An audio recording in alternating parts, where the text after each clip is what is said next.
Syederalon sungguh bejat kelakuan AHS, 44 tahun warga suatu desa di Kecamatan Gunung Meriah, Kabupaten Aceh Singkil.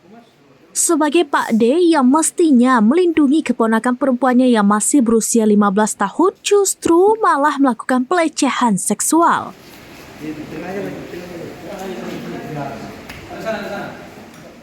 Teganya korban mendapat perlakuan tidak senonoh ketika berbaik hati mengantar makanan pada suatu pagi awal Juli 2025 ini.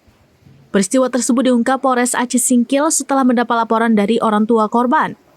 Polisi pun berhasil menangkap pelaku saat berusaha kabur ke wilayah Sumatera Utara.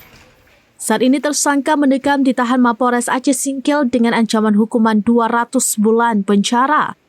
Kapolres Aceh Singkil AKBP Joko Triyono menghimbau para orang tua selalu menjaga dan mengawasi anak perempuannya agar kejadian serupa tidak terulang. Percaya baik itu pihak internal keluarga, apalagi pihak luar. Jadi kami dari Polres Aceh Singkil menghimbau seluruh orang tua, seluruh masyarakat yang memiliki anak di bawah umur, terutama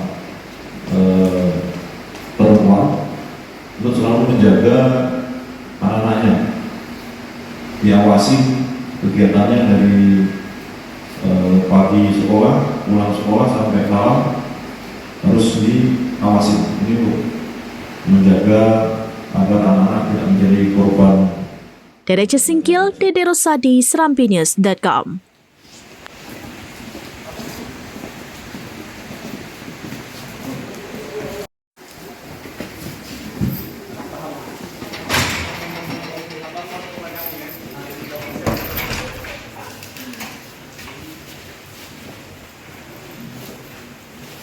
Download Tribun X sekarang, menghadirkan lokal menjadi Indonesia.